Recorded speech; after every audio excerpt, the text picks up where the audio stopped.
Listen, everybody needs a fairy godmother, just somebody to look out for them. Some people call me their fairy smoke mother, others their internet big sister, but you can call me Hannah, the host of Smoke Sash. So come hang out, let's light up and talk everything there is to life. The good, the bad, the ugly, the embarrassing. I've got a story for it all.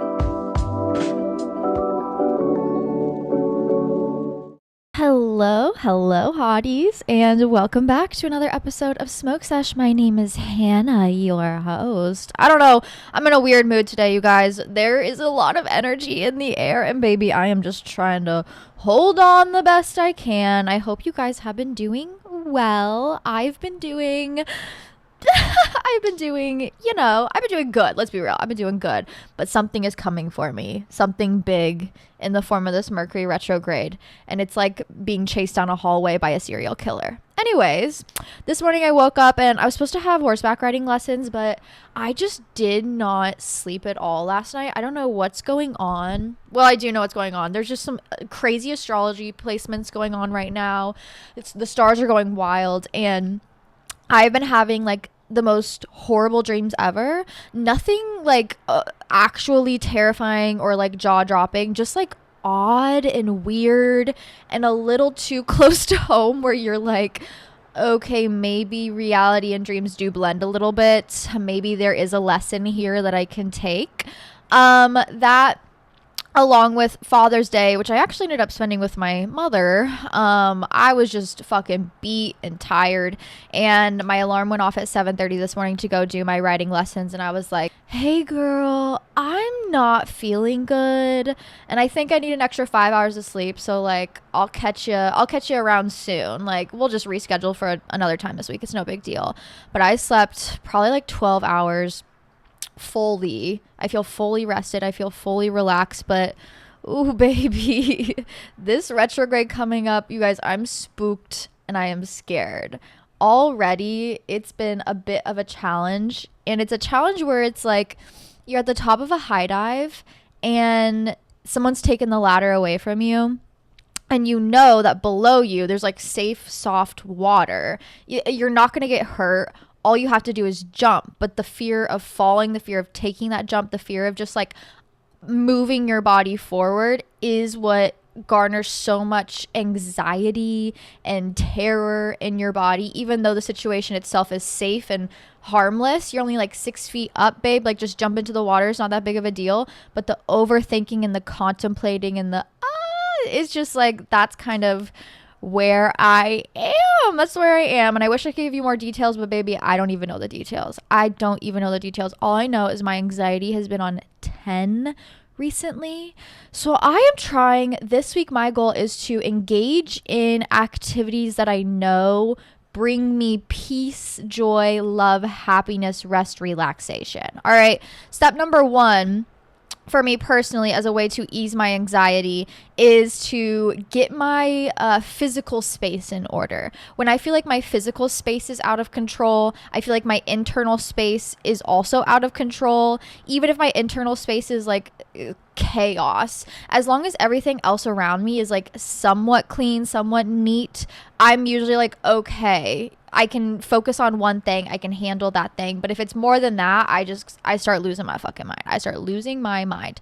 So today I'm going to just do like a really nice deep clean and refresh. I'm going to light some white candles in my house. I'm going to leave my front door open, let in some new air, new energy. I'm going to set some bowls of salt out, cleanse, protect. Speaking of like woo-woo spiritual things, you guys have been asking for like way more spiritual content and like spell work and how I work with the universe and things like that.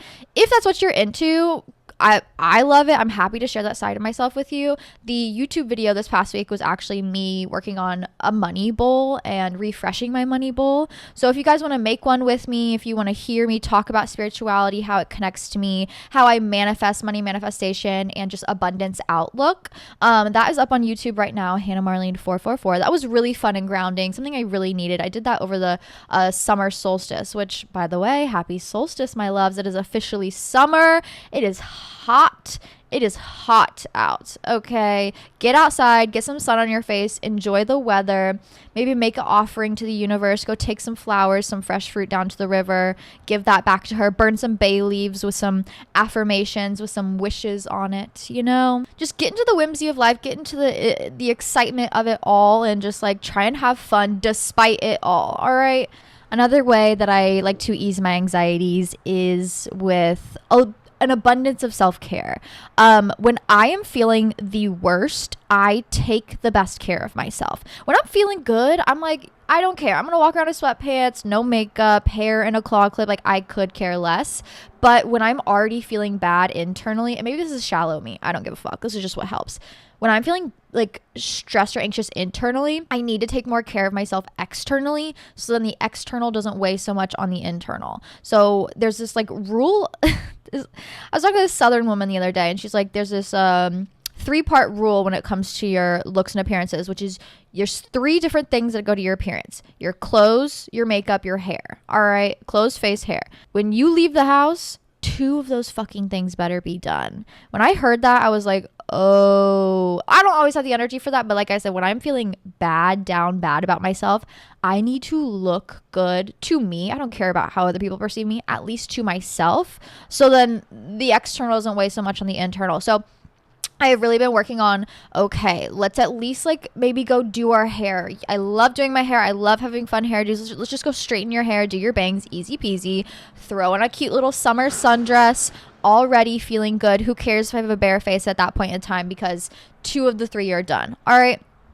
So the external and also like the self-care of it all. I'm about to go on like a little Lush shopping spree. I have been needing more Lush products. I swear by Lush. Lush makes the shower experience feel like a like self-love ritual spell. Whatever they do with their products is like so fantastic, so beautiful, and my skin has never been better. So she's an acne girly who like breaks out all the time. I need real moisturizers. I need moisturizers that aren't gonna make me break out. I need shower gels that aren't gonna make me break out. I need hair care products that aren't gonna make my hair so greasy and my forehead break out. You know what I mean?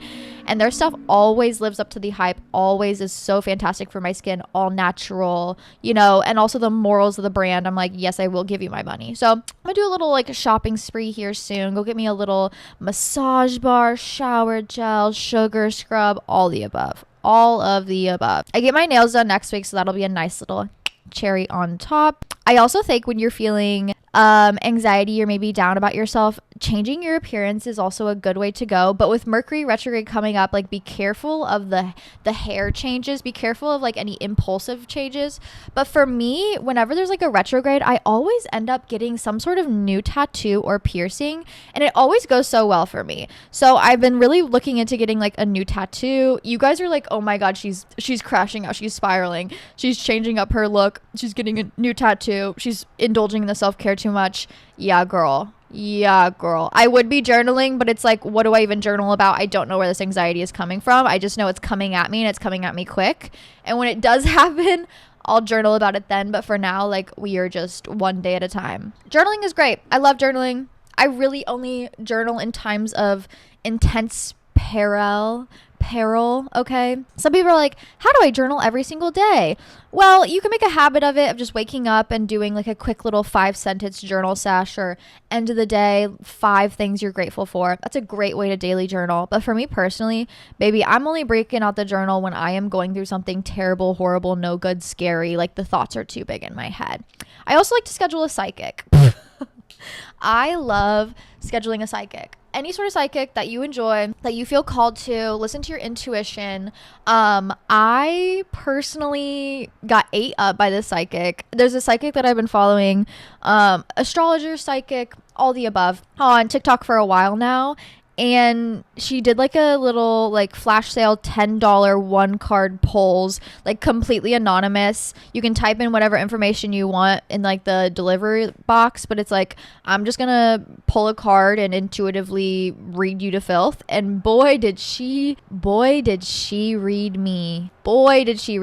Should I read it here on the podcast? You know what? Why not? Maybe it'll give you a little hint on why my anxiety is so high. Bitch, this shit, I was like deep breathing when I got this delivered. discovered. I was like, oh my God. Her website is crystalhaux, HEAUX.com. If you want to support, you probably should. She's fabulous. But first sentence, strong, straight out the gate. Your main issue is that you need a new place to live. Yeah, babe, working on it. Your environment is not a match to the energy you want in your life. You need to change environments, aka where you lay your head. Okay. You have so much potential in your career life that has been untapped due to you spending years in survival mode. Right now, you need to make the decision to forever be stagnant or to make the jump and move alone logistically. This misplacement is a result of what you experienced in your childhood. You had people raising you that felt that you belonged elsewhere, somewhere better. They didn't feel adequate. You observing this behavior has led you to leading a life where you are always evaluating your adequacy. Clocked me. Yeah, babe. Those are the major themes that I'm going through right now. 27 has hit me like a fucking train. Let's talk about Saturn returns real quick. Okay. Going through my mid-20s, I would hear all these older women talk Saturn return, like watch out, just be aware, take on the challenges accordingly, but just like be prepared. And I was always like, Saturn return, okay, yeah, like what, you're gonna go through a little bit of hardships? Like, is not life a bunch of hardships? Like, whatever. And then I turned 27 and my Saturn return had been returning, but I officially had entered into the age of my Saturn return. Gulp. Yeah, bitch.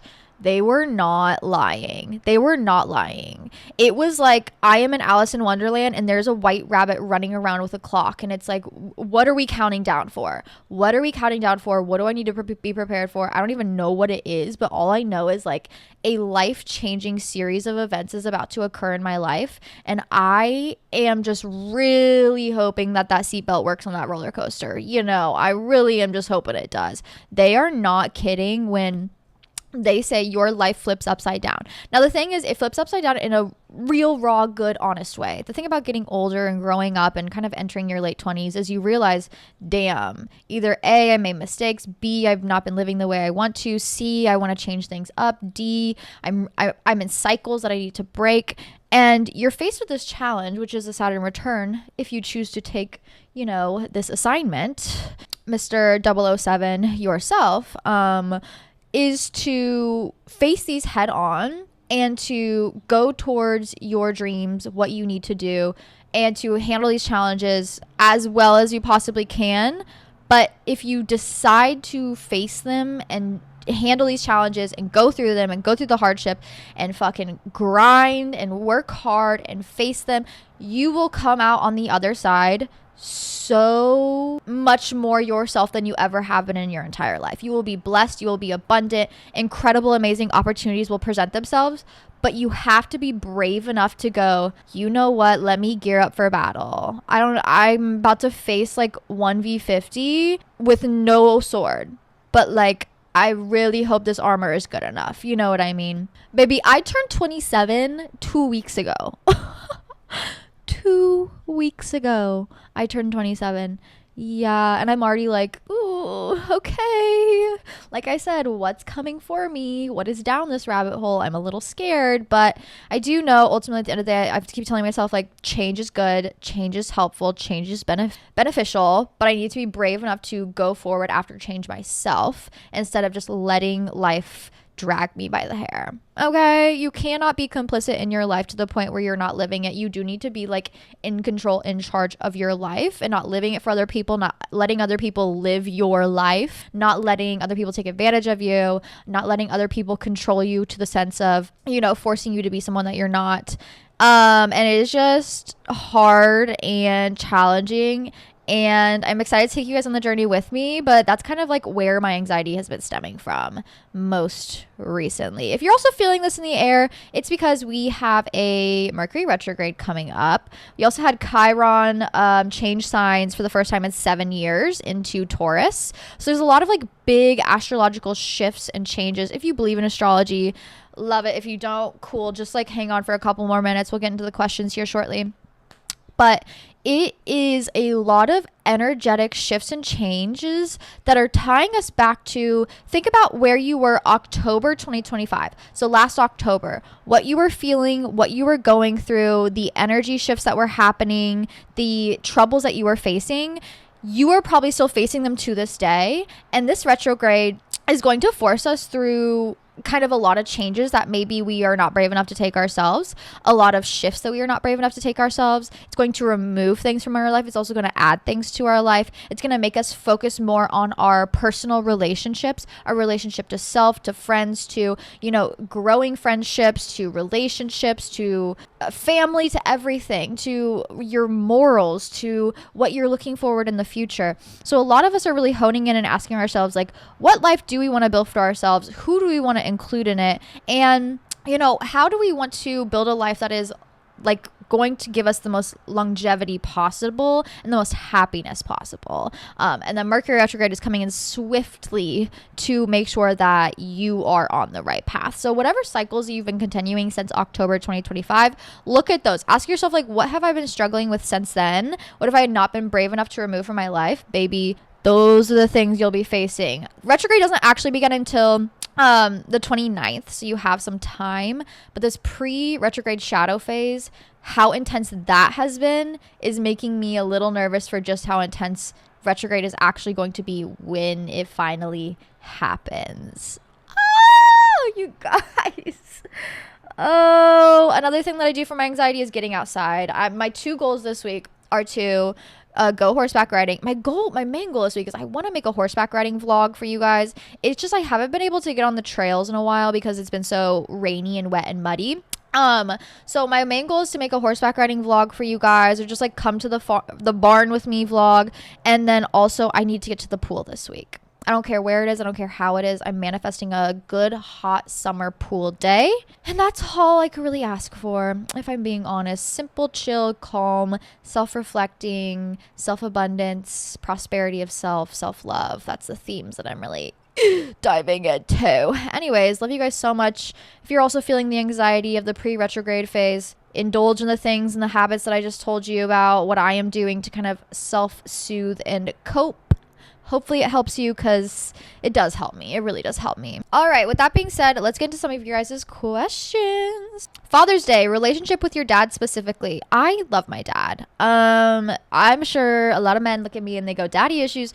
No, baby. I am the epitome of mommy issues. I am the epitome of mommy issues, okay? Love my mom down. Like I said, Father's Day was actually spent with my mother, because my dad, he is so me. I am my mom physically, but my dad spiritually. Okay. My mom spiritually when it comes to like hard work and being like a boss ass bitch, but like my desire to run free and to go after everything I want, and the fearlessness and all of that, my bravery, my compassion, my generosity, my connection to people, all of that comes from my dad. We are the same exact human being. That's my twin for real. My brother, on the other hand, that is my mom in my dad's body. Does that make sense?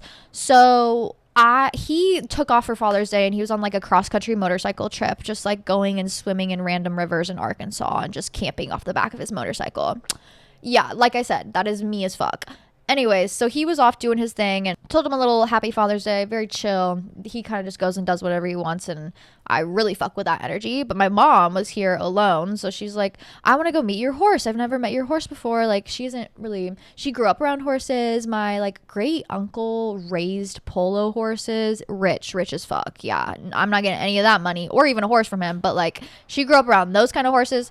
So she was like, I haven't seen a horse in a long time. I want to go meet your horse, Zena. Let's like go out to the bar. Let's go out to the farm. I'm like, okay, cool. Like, sure, let's go do it. You can't really like ride her because you got to sign a waiver, and also she will take off with you. So like, I'm gonna keep an eye on you, but like we can go out, we can brush her, you can get some air, some country air on your skin, whatever the fuck. And so, oh my God, love her down. love her down. She doesn't listen to this podcast, but like, whoo, we butt heads like no other. And I know it's because, and like, no offense to her, I know it's because she's like, damn, I wish my daughter was different. And it's like, oh, I feel that in every single interaction we have. I feel it in every single little interaction we have. Like, even just like showing her my horse, showing her on the farm. She's like, oh, country this, like, I don't agree with that. I'm like, yeah, no shit, but like, we're in the middle of nowhere, Missouri. Like, I don't know. It was like, so it just definitely did not help my anxiety. That's for freaking sure.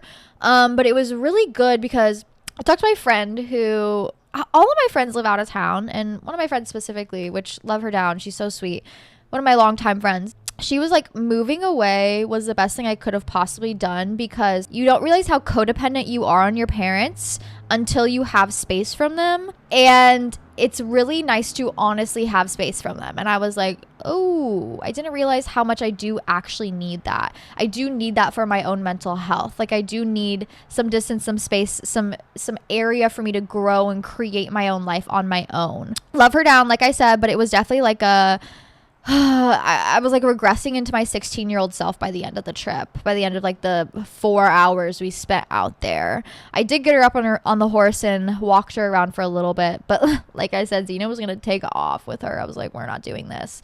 We are not doing this. And she got to pet the barn kitties. She got to just like hang out. I gave Zena a good bath, detangled her hair. It was a good little like self-care spa day for my girl, but also it was like a good internal day for me, because I realized I had taken my dad to the barn and then I was taking my mom to the barn, and I realized how much more fun I had taking my dad to the barn, even though he's a man of little words, than my mom. And that was kind of like, oh damn, I wish I could have that relationship with my mom, but it just like, we are just like two very, very completely opposite different people. Does that mean we like don't get along? No, we get along, we have good conversations, but it does like trigger this weird internal wound of like this people pleasing and people seeking that I've really been trying to work on, where bitch, like the fucking psychic said, it is like actually so crazy. You observing this behavior has led you to leading a life where you are always evaluating your adequacy. Bitch, I was out there at the barn, and it's like, this is my spot. This is my place. Like, I know this place like the back of my hand. I know exactly what to do. But the whole entire time I was there, I was like second guessing myself. Like, oh my God, am I doing this right? Am I doing this right? Is she thinking about this? Is she judging me on this? And it's not that she was putting that on me, but it was me definitely putting that on myself. And that is just like, oof, I'm really trying to work on that behavior. So I had a Father's Day. I definitely had one, but it wasn't with my father. It was with my mother instead. And it was good in the sense of it made me come to conclusions and realizations of things that I hadn't thought about in a while, but I knew were to be true. And then it just like kind of confirmed that in my brain. So I don't know if you guys struggle with your relationships with your fathers or mothers, whatever it is.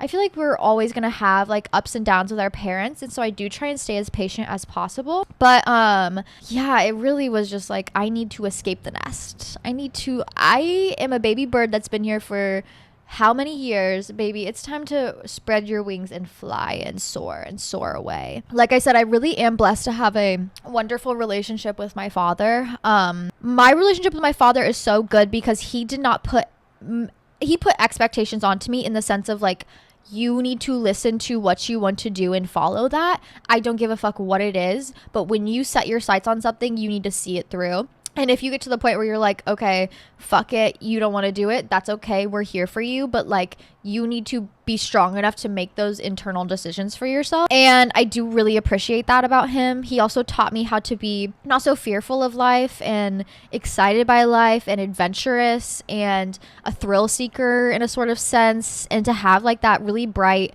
fire and excitement for life within me. So I am like so incredibly thankful to have him. Oh my God, like I'm gonna start crying. I was so thankful to have him in my life. And if you don't have a good relationship with your father, bitch, I'll be your daddy. Like, I'll be your daddy. I'll share that with you from the lessons that I got from him. But when I think to like the support I get in life from family, I get this like undeniable support from him and like my grandmother that I don't get anywhere else. And to have those people in your life that are just like, so just like let you be yourself and love you nonetheless. Those are people, oh my God, I can't believe I'm crying. Like I said, I'm going through a lot. Those are people that you really should not take for granted, no matter how fucking crazy they are, wild. The people who see you for who you are and love you nonetheless, and just like want to see you follow your dreams no matter what they look like. those are people that are so incredibly special and people who you should really lean on and reach out to and love and support. My grandmother, no wonder my dad is the way he is, because my grandmother is so this person. She has like some old-timey values, not in that way, just like she's like, when are you getting married, when are you having kids, you know, as all grandmothers are. But at the end of the day, every single time I talk to her, she is just like, as long as you are with somebody who makes every day exciting for you, who knows you, who loves you, and as long as you are also doing that for yourself, nothing else matters. And it's like such a refreshing environment to be around, because sometimes around my mom and her family, and it's like very rigid or contractual, or what are you doing in your life? What are your top 5 accolades that you've accomplished in the past month? Otherwise, we don't give a fuck. We don't care about your hobbies. We don't care about what you're doing. Like, where are you going to school? What is your job? Who are you marrying? What does your money look like? And it's like, God, that transactional kind of relationship is just so fucking draining sometimes. To have like real people in your life that do care and love you for only who you are, it is just so nice to have and so nice to be around. Whether that's your mother or your father or your grandmother or a friend or a coworker, I don't care who it is. Those people are special, and those are people who you should lean on, especially in times of like anxiety or conflict or hardships. Those people will be there for you no matter what. And I'm just so thankful to kind of realize that and be able to reflect on that and appreciate that, especially this Father's Day, even if I wasn't able to spend it with my father. I'll see him again soon. I'm really not too worried. That man's gonna live fucking forever. That man is the most healthiest person I've ever met in my entire life. It's actually fucking insane. It also makes me want to like work harder and take better care of my body, which is nice. He's like a fucking bodybuilder. I'm like, dude. Not me crying on the podcast. I haven't cried on the podcast in a long time. I think I'm gonna be crying on the podcast a lot coming up soon. So just like stay tuned for that. But I hope you guys had a good Father's Day. And like I said, if you don't have a father figure to lean on, if you know, your father's having a heavenly Father's Day, whatever it is, there are life lessons and something that you can take from it that is a teachable moment, good or bad. And people come into our lives to, you know, give you teachable moments. So take those lessons for what they are, whether it's like, I'm not gonna fucking deal with a piece of shit like this ever in my life, or if it's like, wow, what a wonderful person, I'm only going to go forward towards wonderful people. Either way, take those lessons at face value for what they are and just go forth to live a life that is good for you and amazing for you and supports truly who you are. What energy are you embracing / tapping into this Cancer season?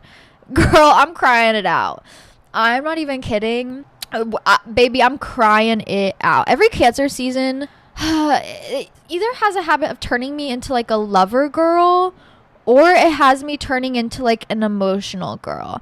And I haven't been an emotional girl in a while. I've kind of been, if I'm being honest, I've been kind of closed off and reserved for a long time in a way that I really am not happy about. In a way where it's like I'm closed off and reserved to protect my own energy and to kind of like consolidate it, because I'm having to like put it in so many different places. And this Cancer season, I think I'm going to challenge myself to just feel it all, to feel it out, to feel it all, to the good, the bad, the ugly. Like, it can all be so overwhelming, but also it can all be so transformational. And emotions are teachers. Of course, emotions are fleeting. They come, they go, they're here, they're there. I'm crying, then I'm like giggling, laughing, like psychotic, right? But also, like, I don't ever want you guys to be closed off to your emotions. And when you're a sensitive individual, it's very easy to like want to close yourself off from them. But really, they have something to tell you and something to show you about whatever you may be going through, or whatever you may be thinking, or whatever environment you may be going through. If you're having intense negative reactions to something, it's probably because it's a negative situation. Don't shut those emotions off. Feel them, understand them, know why they are occurring, and make a change accordingly. If you're feeling intense positive interactions about something that like you've never felt before, you're like, wait, I forgot I love painting. Oh my God, I'm having so much fun. I forgot how much this is just like so enjoyable. Lean into that emotion. Understand that it's happening for a reason. Feel it.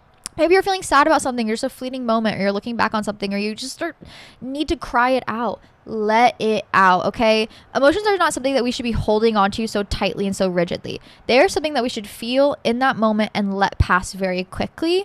And so my challenge to myself this Cancer season is feeling, appreciating for whatever moment it might be, and then moving forward onto the next. That is my big Cancer goal. I also want to do a little more work with water. I want to be around water a little bit more than I have been. I'm very called by water. I love working with water. I love being in water. I don't know why that is. I don't have many Pisces placements or water sign placements at all. But there's something about being around it that is so like, it's giving mother. Like when I'm around water, I'm like, okay, yes, this is Mother Earth. I'm being enveloped by Mother Earth right now. And so I'm going to try and be around more water than I have been. That seems very vague, but I like to set vague goals so they're easy to achieve. I want to get in a pool. I want to go to the river. I want to go to the lake. I want to go shake my ass on a yacht in Italy. Like, I don't care what it is. I just want to be in water, near water, around water. So that is one of my goals. I also am like, okay, Cancer moment. I am such a lover girl, and I really will just like give and give and give and give and give and give and give and give and give and give, but like to other people. It's like, it's the people pleasing in me where it's like I feel good when other people feel good by what I'm doing for them, but also it's like I don't feel good by what I'm doing for myself, and that's a problem. So I need to start doing things that make me feel good. I need to be a lover girl, but for myself. Does that make sense? I need to be like unabashedly running towards myself, throwing love at myself, giving myself everything I want and desire. Of course, with limitations, duh, hello. But like showing that love that I'm so willing and eager to give to other people, but to myself unabashedly. That's another thing that I really want to work on. Self-love. Even like, I want to get into some glamour magic. I want to go make some offerings at the river. Like, I really am getting back on my spiritual woo-woo bullshit. And that's because I'm getting closer and deeper into myself. But I do need to share the love that I'm so eager to share with other people, with myself this season. Hi, Hannah. I just wanted to say I love you and I love the podcast and all your words of wisdom that you have to offer. And my question's a little confusing, but it basically is, what are your thoughts about anger? And mainly in the perspective of women and their emotions, because I feel like sometimes obviously there's this whole anger iceberg and everything, how anger isn't like the primary emotion for anything, but I feel like it's sometimes kind of hard because with women, our anger is judged behind so many different things, like, oh, she's hormonal, oh, she's too emotional, oh, stuff like that. And I've been getting really frustrated because I have a lot of passion and anger within me sometimes about stuff, and I'm quick to anger, and it's just something I struggle with, and I don't know how to embrace it, and I don't really know how to differentiate what's going on with my emotions per se. But yeah, I just wanted to hear your opinions on that. I hope I made sense, but love you. Oh, I love you. I'm sorry you're struggling with anger. Anger is not a fun thing to struggle with, but also it's like another one of those valid emotions, is like being sad, being upset, being disappointed. I just am naturally not somebody who is quick to anger, and I think that has to do a lot with my upbringing. I was not around angry people often. I did not experience any anger from my parents towards each other, towards me. Of course, like tits and tats here, I experienced a lot of passive aggressiveness, but not like anger. And so that is not inherently an emotion that I reach towards. I do think, and this is just like me psychoanalyzing things. This has maybe no truth to it, but just an observation that I've held within my life, which is a lot of the emotions as adults that we are quick to lean on, whether it's like you're quick to sadness, or you're quick to anger, or you're quick to disappointment, or you're quick to passive aggressiveness. Any sort of like negative emotion that you are quick to is usually something that you inherently saw a lot in your childhood, and then it turns into like a default state where it's like, this is just what I know, and so this is what I lean towards. And so people that I've been around who are quick to anger were people who were around angry parents, angry people who fought with each other, people who fought it out, people who yelled at each other. And so that's how they knew to handle conflict. That's how they knew to handle their emotions, which, like, of course, monkey see, monkey do. It's kind of how we are as human beings. How you are raised does have an effect on how you then go towards the world. And those things are valid. What you've been through is valid. What you've been taught is valid. But also, like, as an adult, we are faced with these opportunities to challenge what we've been taught, challenge what we know, quote unquote, as truth, and to create our own truths, to create our own realities. And so if you find yourself being, like, prone to anger or prone to sadness or prone to passive aggressiveness is something that I feel myself being prone to. We have the power to recognize those things, to understand where they come from, and to kind of, like, do the mental work to work our way out of them. But also there's validity in those emotions. There's validity in just, like, simply put, being upset. If you get angry by something, that is valid, but how you confront that situation sometimes can be very unvalid. If you confront that situation by yelling, screaming, throwing things, getting violent, being, like, unnecessarily angry, then that's not okay. That's not a healthy way to express your emotions and to express your being. If you find yourself even just, like, something small happening in your life and you immediately lean towards anger, it's like, why are we doing that? Why are we allowing that thing to have so much power over ourselves? If you find yourself being upset with somebody or a coworker or whatever, and you become passive aggressive, it's like you shutting yourself down or being snappy or being snippy at people is not a healthy way to, confront that issue in your life. So it doesn't necessarily have to do with anger. Like you said, women, we get talked down a lot that our anger isn't valid, that our being upset isn't valid, that having issues isn't valid. And I do think that a lot of people will say those things to you and take that out on you, but how you choose to go about that confrontation is up to you. And I do know, unfortunately, as a woman, to be received, I do kind of have to have like a grip. I have to have, like, a little bit of a grip, unfortunately. Now, some people deserve to get bitched out, and you can unleash that anger, okay? If they are horrible, awful, evil people and you need to cuss someone out real quick, go ahead. But also there's a level you have to approach when it comes to the people you love or care about, where it's like, I respect you and I want you to respect me. So I have to approach the situation in a respectful manner. And men need to be doing that as well. I think men get away with a lot of anger that is not okay. Women, we don't get away with a lot of anger. We understand that there needs to be respect and communication, that if I want to be taken seriously, I need to have that respectful tone. Men think they can run around and talk however the fuck they want, that they can yell, that they can have pity parties, all this fucking bullshit. And it's like, no, if women are expected to be held to the standard, talk about equality, men need to be able to do that as well. Men need to be able to control their emotions, understand them, and approach areas of conflict with respect. Period, point blank. Also, if you're a woman who find yourself being angry about a lot of things, let me just go ahead and say valid, real. Ask yourself where it's stemming from, if it's even worth having a conversation, or do you need to just go get that energy out? Do you need to go get that anger out? When I get passive aggressive and it's usually because I've been holding some sort of energy inside me for too long without communicating it, without getting it out of myself.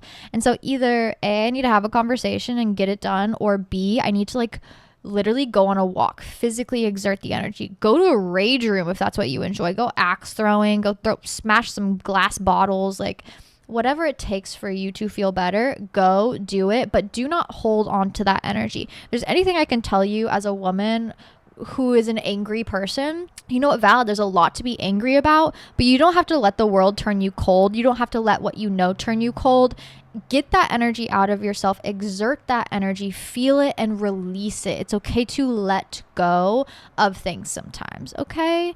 But what you're feeling is valid. I'm never going to tell you it's not valid, but I think there's something to be said about looking towards why we reach for these emotions so quickly.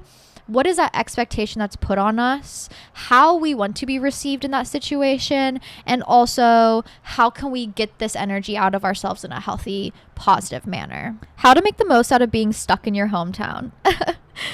Right now, I have one foot in Kansas City and one foot in LA. I do know I'm going to be moving to California. Do I know when? Do I know how? No, absolutely not. But I do need to I need to just like start saying it so then people aren't shocked when it happens and I'm not shocked when it happens.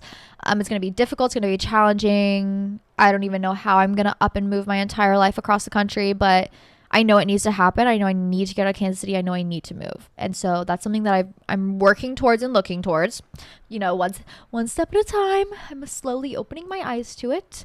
But while I am here, I don't want to hate where I am. It's very easy to be like, oh, I just wish I was in that other place. I wish I was there. I wish I was here. I wish I was not where I am right now. And to hate and seethe and loathe where you are. But you should never hate any moment of your life. You know, like, of course, bad things happen. But like, if you are in a situation that's ultimately good, you're just waiting. You're in that limbo period before you take that next step forward. You shouldn't take that moment for granted because it might give you some peace and some understanding that you're seeking as an end chapter before you take that next step to really solidify and end that chapter on a good note. So the best way to lean into a place that you've outgrown, that you are ready to move on from, that you are just like over, is you gotta lean into the nostalgia. Okay, you have to lean into the nostalgia.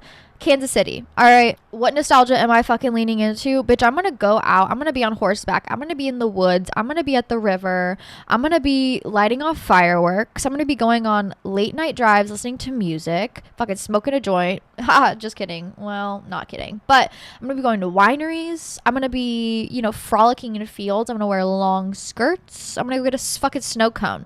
I'm going to go hunt down an ice cream truck.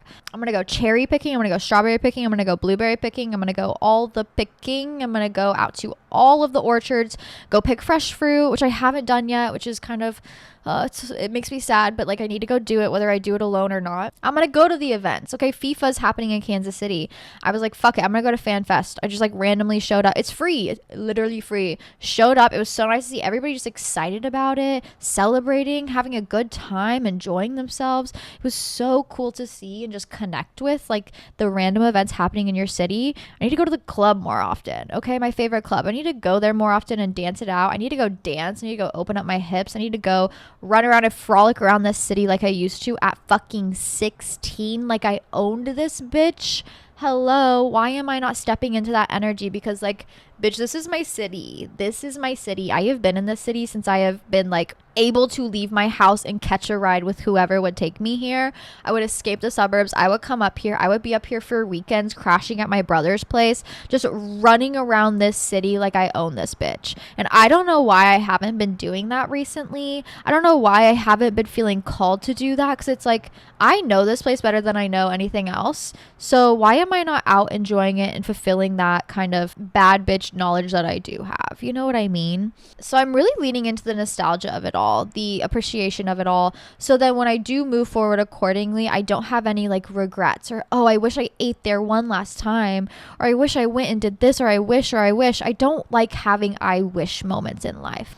I really am now trying to live my life accordingly so I don't have those things, so I don't have regrets, so I don't have like missed opportunities. And that means, bitch, unfortunately going out and living your life to the fullest, to the max. Indulge in nostalgia. Nostalgia is good. Nostalgia is a driver.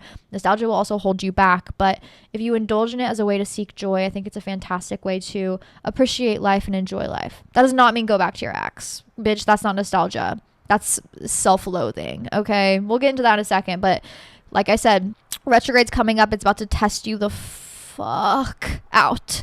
Okay, those exes coming back, those exes you're randomly running into, those random men hitting you up, baby, now is not the time. The universe is like, we're gonna tempt you by dangling a carrot in front of your face. Will you bite the carrot or not? Don't bite that carrot.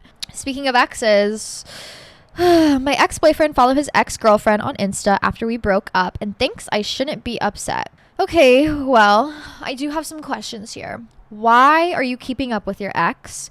Why are you checking your ex's followers? Why are you surveillance stating him? And why are you even interacting with him in the first place? Listen, I love social media. I think social media is so good, but there's the lost art of ghosting people that we unfortunately feel like not diving into anymore because we have so much access to other people. And access to other people is not a good thing. I really don't think it's a good thing.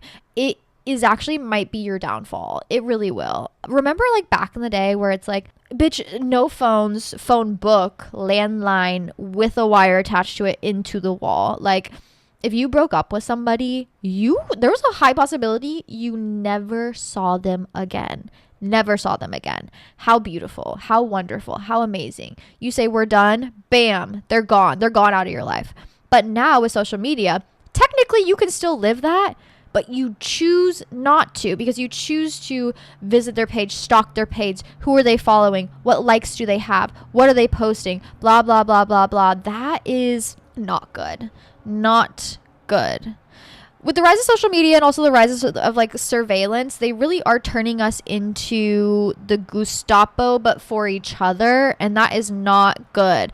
Every time I see a video where it's like someone recording someone in public without them knowing, I'm like, this is not good. This is bad. Whenever I see a video of like an altercation in public or like someone's deep, dark, scary story that like just doesn't need to be shared, or like horrible, awful things online, it's like, that is making us turn in on each other, surveillance state each other, want to like control and manipulate each other. And that is not good. That is not healthy. That is probably the biggest downfall of social media. People being like codependent in each other's lives through social media. That is really, really, really unhealthy. And although it's so easy to access, sometimes the easiest thing is not the best thing for you. It isn't. You checking that man's following is not good. You checking who he's engaging with is not good. He is an ex for a reason, and the best way to let go of an ex is to let go of them permanently. Sayonara, adios, bitch, bye-bye. Like, they gotta go, and you have to detach. If you do not detach, they still have their grips, their hold, their claws in you, and you cannot allow them to have that power over you. That's ultimately what it is at the end of the day. You are allowing them to hold this power over you, to hold this manipulation over you. Maybe they are doing it intentionally. Maybe they aren't doing it intentionally. Either way, it's making you feel shitty about yourself when you could just be la la la la la land gallivanting around the city like, bitch, they don't fucking exist. But you choose to engage in these tactics, engage in this hyper surveillance of these people, which makes you feel bad about yourself because you're still interacting with somebody and still giving power to somebody who does not give a fuck about you. Please, you gotta stand up. Boundaries are so important when it comes to social media. Boundaries are so incredibly important when it comes to social media. All right. If you were dating a man where you have to check his following, where you have to check what he's doing online, that just isn't a trustworthy person in general. And that's not a person that you need to have in your life. Period, point blank. If they're doing shady things on social media, cool.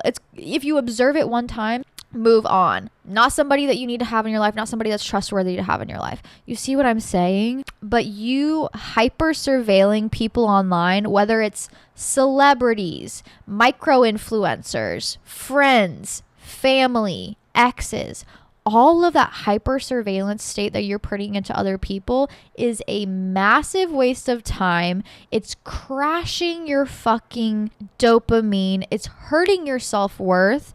And it's just wasting your fucking time. It's wasting your time here on this precious earth that you should be running around, popping your pussy at the club, enjoying your life, eating an ice cream cone, making new friends. There's other more beneficial things you could be doing with your life. And the best thing you can do for yourself, especially if you find yourself doing this, is you have to set harsh boundaries with yourself. If you know, wow, I really do often go and check my ex's profile, block that bitch so it's difficult to even check their profile. Block them on everything. Delete all the fucking photos. If you're like, damn, I'm turning into a Reddit snark, aka the Gestapo, delete that fucking app. Stop watching the videos about that person. Like, it's not a healthy place to live in. A lot of people live in it, and a lot of people are not free because of it. A lot of people are not living their own lives because of it. And I need you to be a free running horse in a field, baby girl. I need you to be galloping throughout those fields, but right now you refuse to come out of the stall. Baby, the gates are open. Run. I'm begging you. I really am. If you're arguing over a man about his behavior on social media, that man's a slut and a whore and not somebody you need to be around. And I love slut and whores. I'm just saying, take it from me. Your time here is so precious. You'll meet the right person, but it won't be something that you have to argue or fight or fiend after. The right person will be easy, swift, like a cool breeze, very chill, relaxed, calming. Nervous system literally not on 10. I promise you that. Learning to be okay with no friends. FOMO is real. Okay, can I be honest with you guys? I have no friends as well. You guys are probably the closest friends that I have. I'm not kidding, and that sounds super parasocial, but like, baby, I'm not lying. There's a reason I love doing this every single week. Twice a week for the Patreon members. Like, literally, I love it. I live for it. I mean, I have good friends. You hear me talk about my friends, but I will say none of them live here. Like, unfortunately, none of them live here, and that breaks my heart because they are people that I just like love having around me, and I love being around them, but they just like are not here. And so they all kind of moved on with their life, and I kind of just like stayed here and stayed put and didn't make any movement in my life. I kind of just like put all of my eggs in one basket with my partner because that was taking up enough of my energy and time that I did not feel inclined to like put myself out there and make new friends. And so my big challenge with the rest of the summer and fall is to make connections and make friends, to be vulnerable in that way. Sometimes I'm a little afraid of being vulnerable, to just like, fuck it, I'll go hang out with this bitch, I don't care. Like, let's go do something. I want to go have fun. I want to go enjoy life. And that means being vulnerable and putting yourself out there and hitting up people. And like, I'm so good at making friends. I don't start, and I need to start starting. I need to start going to events. I need to start hitting people up. I need to start like randomly messaging people on Instagram. You know what I mean? FOMO is a good thing. It's a teaching lesson. I feel FOMO when people are doing things that I want to be doing. And FOMO ultimately is kind of like jealousy in a sense, where it's like, if you feel FOMO that other people are hanging out with their friends, baby girl, that just means you want to go make friends to hang out with. So go do those things. Go meet those people. Go put yourself out there. Go be that annoying person until you go make 100 million friends. You are so likable. You are so loved. You are so deserving of good people in your life. You just have to be brave enough to be vulnerable. And I guarantee you will find your crowd, you will find your group, you will find those people that you can randomly hit up on a Tuesday night to come fold laundry, and they will come fold laundry with you. You know what I mean? But you have to be brave enough to go, damn, I wish I had friends, so I'm going to go make 1 million fucking friends, and to go out there and do so. That's another big thing that I'm working on in my life is like, I just want to have people that I can reach out to where I am now. And a part of me is like, well, if you're moving, like, isn't that just a waste of time? No, not at all. I don't think any connection you make in this life is a waste of time, as long as it's a good, positive connection and one you feel inherently called to and desired by. So this summer, it's like everybody's out, everybody's enjoying life, everybody's wanting to do something, everybody wants to go to the pool, everybody wants to go to the lake, everybody wants to go do something and have fun. So this is a great time to go out there, make connections, meet people, put yourself out there, invite people over. Hey, you want to do this? Hey, you want to go to this concert? You're at a concert, maybe you're alone. Hey, what's your name? You're beautiful, would love to hang out sometime. I'm fucking with your vibe. Follow me on Instagram. Like, let's connect after this. You see what I'm saying? It's a fun, flirty, hot fucking summer, and you should be doing all of the fun, flirty, hot fucking summer things. Not even in a romantic sense, but just like flirting with life. We don't flirt with life often. We flirt with like men and boys and girls and people that we want to fall in love with. But like, how often are you flirting with life? How often are you romanticizing life? How often are you like... Hey girl, so I have an interesting situation that the universe has put me in, and I wanted to know what your opinion is on it, and if you have any big sister advice for me, because your girl's going through it. I have had the worst month of my life. About a month ago today, I was at a music festival in the mosh pit. I lost my car keys and I sprained my ankle. Ankle was fucked for about a week, but I found the car keys in the lost and found. And then a week later, my car breaks down, take it to the shop. They told me that it's totaled. Great. I don't have a car for 3 weeks now. Get a new car.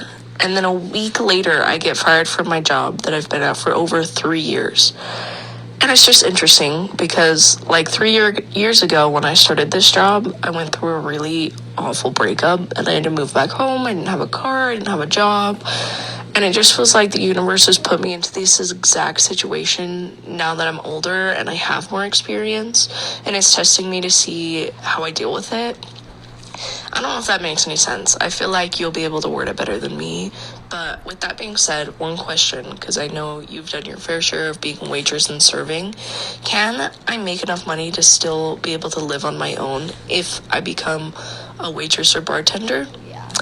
Anyways, love you. Thank you. I hope you have an amazing day. Baby, that Mercury retrograde pre-shadow phase is hitting you hard.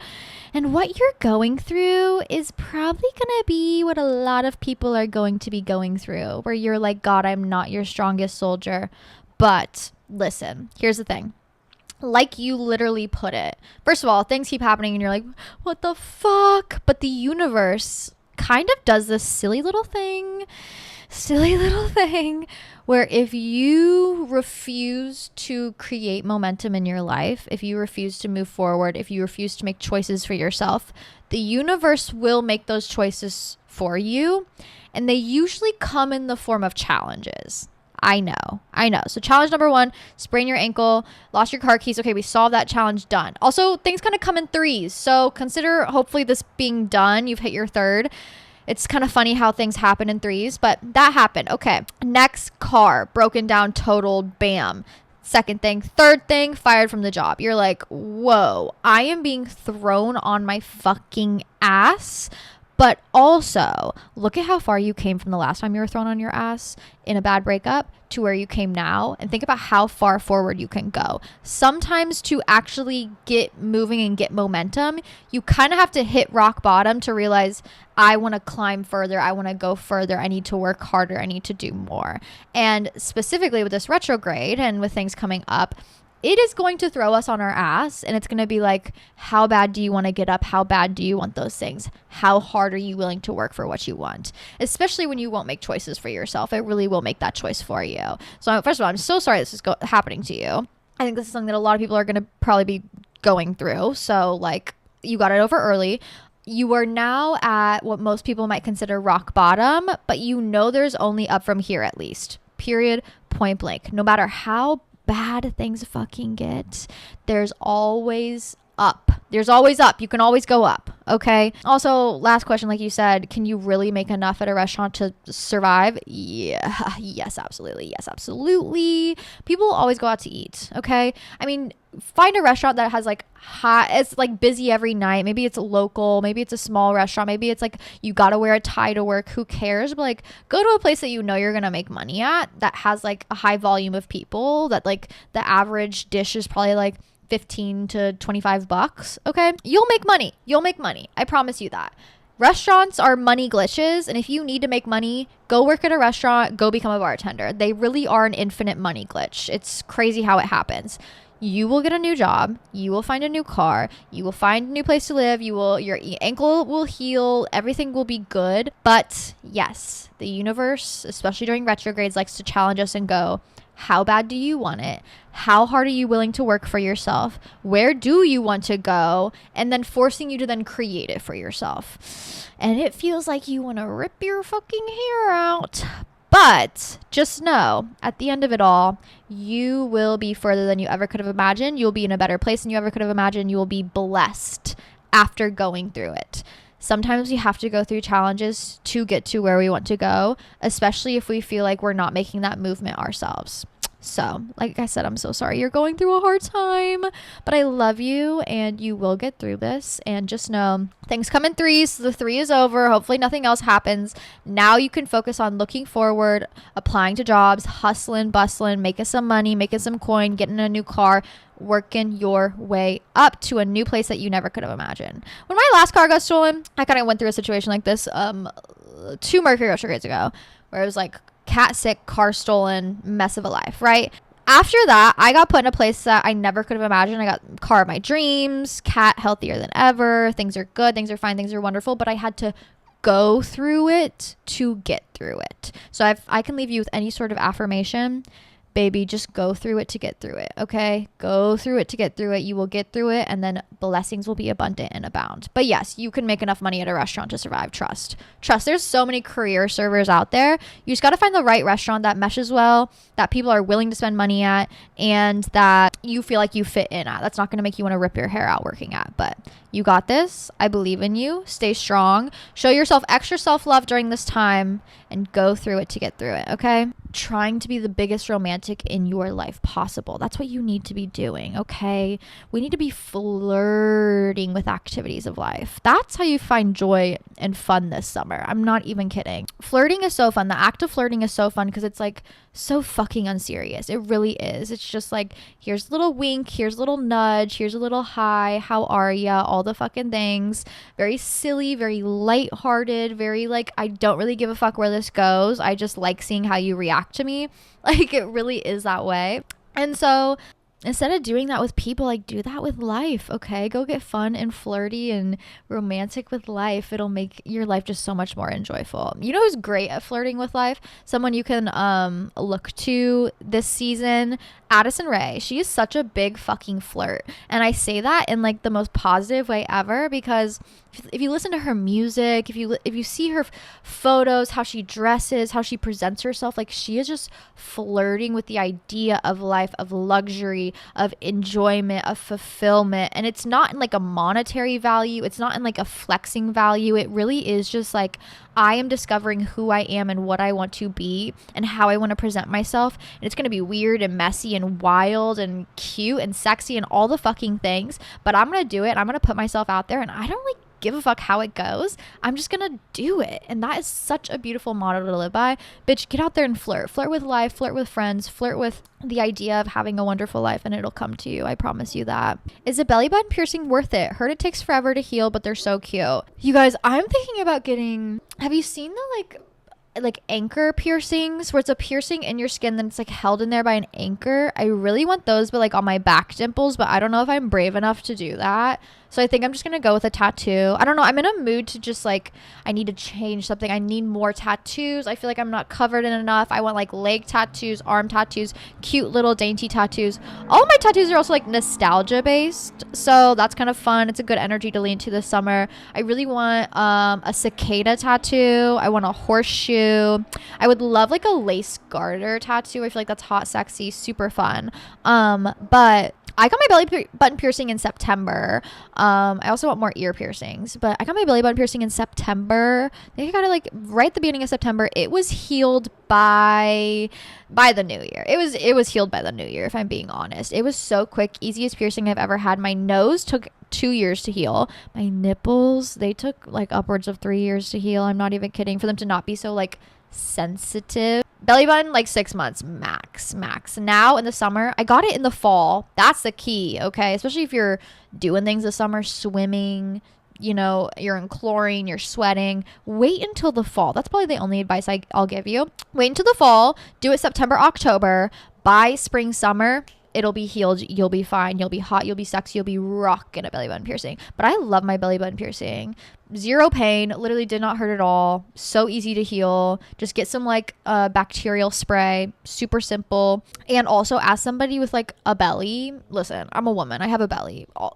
Most women have bellies. Let's be fucking real. I love decorating my like décolletage in a way. I know décolletage is your chest, but like, I feel like there's other ways of decorating different parts of your body, and I love doing that with jewelry, with piercings, with accessories. And so my belly felt naked. I needed something, and so I'm so glad I got my belly button piercing. Like, I have my rings for my hands, I have bracelets for my hands, I have nails for my hands, rawr.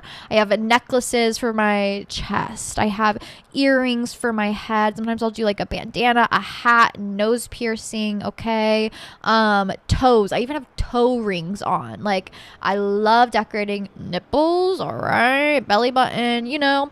I love decorating. I love having like sparkles and jewels and accessories. It's so fun. Life is supposed to be fun. If that's not you, all right? You know yourself. But if you're thinking about getting a belly button piercing, it is literally the most simple, easiest piercing you could possibly get. And if you need a little change in self, you're feeling crazy, it's probably the easiest thing you could get done. Definitely. And like not super permanent. You can pretty much take it out. You're gonna have a small hole, but like if you don't like it in the future, you can always take it out. It's not like a tattoo that's on ya. On ya. Someone asked, are you watching Love Island and would you ever go on it? Okay, haven't been watching it, but I need to lock in now that Casa Amor is here. I cannot watch that many episodes of any sort of show. It's just not going to happen. I need to figure out how to recap as fast as possible. But no, but I like the Hunger Games of it all. I like the silliness and the unseriousness of it all, of just like also observing people's interactions. It kind of gives Stanford Prison Experiment a little bit, where it's like, what the fuck are they gonna do? We have no clue. We got no clue. I don't like the aspect where people are like diving so deeply into other people's lives and like trying to control them. That's weird. It's like, just sit back, watch and observe, eat your popcorn, and then turn it off. Like it really can be that simple when it comes to shows like this. I'm not one who likes to play games. I'm not a game player, so I don't know if I could be on it. I feel like I would be really bad at the games. I'd probably like panic. But also a part of me is like, I think I'd be really good at it. I think I would definitely not be me on that show. I don't think I could be Hannah, but I could be like Hannah. Like, I think I could be her. You know what I mean? I don't know. It's always fun to see like what's going on, what's the dynamics, because the people on the shows, whether it's like from the different countries, the dynamics are always different between the men and the women. Like the dynamic between American men and women is very different than the dynamic between the Australian men and women or the European men and women. It's very interesting to see like the dynamics in dating culture and like how men need to be chosen, or maybe women need to be chosen, or women don't give a fuck about being chosen anymore. They just want to be supported. Like it's so I'm just like so curious about it all, you know? And I mean, if I was on Love Island, I would definitely go into it with like an air of unseriousness, of just like, I'm here to have fun and look hot and enjoy myself, but bitch, being in a bikini that long all day, I don't know, but I do know if I was on Love Island, I would only be wearing Sydney Mary bikinis, that's for sure. And I'd be the hottest one out there because of that. That's for sure. I don't know. I do love that Love Island comes out in the summer, because it really is just like, it's another reason. Flirt with life. Like, people on that show are not, like, they should not be taking that shit seriously. You are not there to find love. You're there to win however much money it is. Like, go there, be unserious, flirt your little heart out, enjoy your time, like, have fun, try and make every situation as fun as possible. If someone tries you, bitch, do what you can to fix that situation or to handle your shit and move on. Like, who cares? That's exactly how summer should be. So I do love that it comes out during the summer as like another reminder of like, life's unserious, just go have fun, play the game, enjoy your time, maybe find love, who knows, but just like go be yourself and enjoy. And I love that kind of aspect of it. It gets a little too deep, dark and spooky and scary when it becomes like when people get like too attached, when they get too crazy. Like, babe, you don't know them. You've been there for a week, you don't know them, and that's okay. Like, but you know yourself, and that's what you should listen to. But yeah, Love Island, I don't know if I could do it. I don't like men that much. Like, they need, okay, if I had like $1 million, I would do a Love Island, but it's like only like gay, like LGBTQ. So like poly people or bi people, gay, straight, like lesbians, like throw them all in there and double the amount of people. And then like see who matches up. Like, I think that's really fun, where it's like, oh, this guy and guy are getting together, or this girl and girl, or this guy and girl and guy. Like, I would like, let's get crazy. Fuck it. What do you have to lose? Let's get crazy. Let's get the LGBTQ community into the Love Island. Okay, this is a really good question. Am I wrong for choosing singleness and celibacy during my 20s? I don't really seek out romantic relationships because I'm truly satisfied by myself, but I understand how this can hold me back from new experiences and opportunity for growth. I think I'm also feeling pressure to date because my friend group is very coupled up, and I'm the only single one left standing. I just don't want my dating life to be a result of societal pressure, but genuine interest, and that's the part I've been struggling with. I think this is something a lot of younger people are going through, it doesn't need to be a struggle, okay? Of course you feel the societal pressure. Like when I talk to my grandmother, when are you getting married, when are you having kids? There's obviously going to be a societal pressure of like the coupling up, okay? Love Island does happen in real life too, babe. The pressure is on to couple up, but also like I don't think you should just go out there and pick willy-nilly. Like I think how you are living is how a lot of young people are living, and I'm so proud of the young people who are choosing themselves over mediocre love, over being chosen, over choosing someone else, over conforming to society. We are pretty much the first group in all of history to finally go, actually, I want to do whatever the fuck I want to do. And I don't give a fuck about external pressure. I don't give a fuck about societal pressure. I know what I want. I know who I am. I know exactly what I'm looking for. And if it doesn't fit that criteria, then like, why waste my fucking time? And I think that is so admirable. I think it's so amazing. I think it's so wonderful.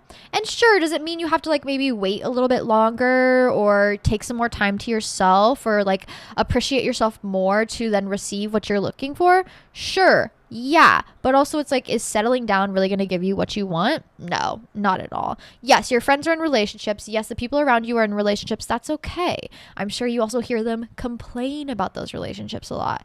I'm sure you also hear them talk shit about those relationships a lot. Or they're wonderful, they're in love, they're fantastic, and that's something you can look at and go, damn, they did it, I can do it too. You know what I mean? Don't let outside pressure conform you into something that you are not ready to do. That is one thing that we as women really need to learn, especially bongo, me, myself, to like, your love for yourself can be enough. Your love and appreciation for yourself can be enough. Your time alone can be enough. Being just with yourself can be just as beautiful as having a partner. And if you are looking for a partner to match a certain amount of criteria or to live up to standards that you are living up to yourself, it's not like crazy standards like they need to have $18 million and a yacht and this and that and all these things that you don't have. It's like, no, I just want an equal partner. Okay, men talk about equality all the time. Equality. Gen Z men be like, we're splitting the bill and we're both getting fingered on the first date. That's a tweet I saw the other day and it had me dying. Oh my God. But it's like, you want to talk equality. Like, if there are things that you are able to inhabit, that is something your partner should also be able to inhabit too. Even if it's something as simple as like doing the fucking laundry or the dishes or cleaning the house or vacuuming or being able to save for retirement or hold down a steady job, have a nice car, not even like nice, but just like take care of the things around you, to be able to take care of yourself, to know your self-worth and hold yourself to those standards. Like, if you are able to do that, equality, your partner should also be able to do those things as well. And if you are waiting to find somebody who can live up to the standards that you have set and achieved for yourself, there's no problem in that, okay? Sure, you get lonely sometimes. I get it. Lean on your friends, get a cat, get a dog, find somewhere you can put that love, because you do have love to share with yourself and with other people. And I know you want to share that love with other people. You do have friends. You have a good environment to be around. But I don't think you will ever regret waiting and putting yourself first. I think I should have done more of that in my life. Like I said, no regrets, but I definitely, I need to put more into myself going forward than I've ever have.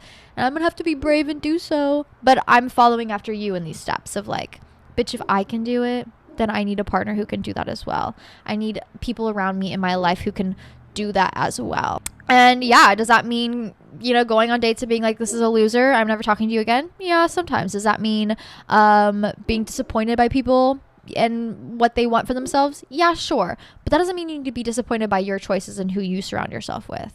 It's okay. I know it's definitely hard, but how blessed are we to be able to have this choice and to stand strong beside it?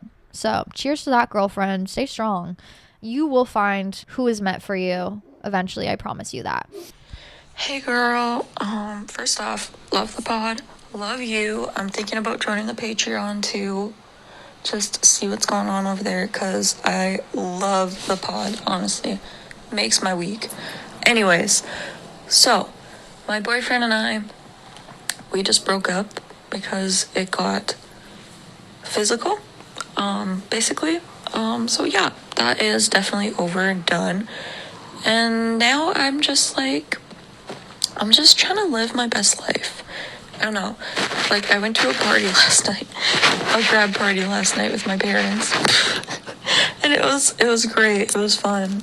And I just need, like, more ideas of, like, just to, like, fill my life with, I don't know, more things that, like, feed the soul, you know? Okay, thank you. Love you. Oh, baby girl. Oh, baby girl. I love you. I'm, first of all, so sorry you went through that. God, I fucking hate it. It makes me, like, talk about anger, bitch. I'm angry for you. But I'm proud of you for going, no, no, no. Fuck you. Get the fuck out of my life. Never talk to me again. Thank you for doing that. Please. Thank you so much. I need to, like, give you your flowers for being able to understand and see a situation that you're like, nope, this is not gonna fucking work, and getting the fuck out of there. It takes a lot of bravery. It takes a lot of courage. It takes a lot of trust in self. It takes a lot of just, like, work. And so I just want to give you your flowers, because I think a lot of women get themselves out of situations that people go, duh, you should get out of there, but don't realize how hard it is to do so. So I'm just going to go ahead and give you your praise and your flowers, because you deserve it. Okay. I'm so proud of you for getting the fuck up out of there. And I hope he rots. I hope they rot in hell. Okay. Because they will. Period. Anyways. Okay. Post breakup. First of all, breakups are so transformational. You will come out of it hotter, more secure, more focused on self. One PSA I'm going to give you is, do not jump back into another relationship. Do not jump back into another relationship. Sure, go have your flirts, have your flings, have your things here and there, whatever. If you feel called or desire to do so, if you don't want to do so, whatever, you don't have to. But if I can give you one piece of, like, real advice, it's don't jump right back into another relationship. People do this all the time when they don't want to grow, when they don't want to change, and they want the easy way out of life. They jump relationship to relationship to relationship to relationship. That is self-abandonment. I think it's important to be alone in this life for a little bit, because it's the best way to know more about yourself, learn more about yourself, to build a good community around you, to have good friendships, and to then live your life how you want and desire without any sort of weird external issues. All right, that sometimes a partnership can bring. So, first of all, I love that you were like, fuck it, I'm going to a party with my parents. That's hilarious. That's something I would definitely do. I need you to keep doing things on a whim like that. When you're like, do I go to this thing? Yes, go do it. Should I hit up this person? Yes, do it. Should I go take this class? Abso-fucking-lutely. Do I go on a walk right now? For sure. Do I start journaling? Yes, of course. Do I pick up this book? Absolutely. Yes, yes, yes, yes, yes. The answer is yes to all of those things. You need to get out. You need to live life. You need to learn about yourself in accordance with life by being outside, by being active, by going to parties, by chatting with people, by taking classes, by taking courses, by picking up hobbies, by literally anything you feel called to do post-breakup, you should always explore. And if you're like, I don't know what I feel called to do, bitch, get on some community forums, get on Pinterest, whatever you feel called to, like, look at on Pinterest, go create that thing in your life. That's kind of, I think Pinterest is like a manifestation tool, and I use it as a manifestation tool constantly, where if I am pinning things that I am, like, enjoying, or like, ooh, I like how this is set up, or I like this vibe, or I like this country thing, or I like this horse, or I like this art setup, I will then go, well, I like it, so let me create it in my own life. I'm a visual thinker and a visual learner. And so if there's, like, an image or something you see, or a post on Instagram, you're like, damn, I wish I could do that, or I love that they did that. You can go fucking do those things. You just have to go seek them out in your world right now. And right now, you are in an abundant place of yes. You are in a place of self-exploration. You are in a place of self-fulfillment. And so you need to tell yourself yes to everything you want, to everything you desire. Yes, you want that thing? Go get it. You want to do that thing? You can be that person. You want to inhabit that activity? Congratulations. You want to go to that party? Go do it. Does that mean you might feel a little fearful? You might feel a little scared? You might feel a little nervous? Well, yeah, everything new is going to make you a little nervous.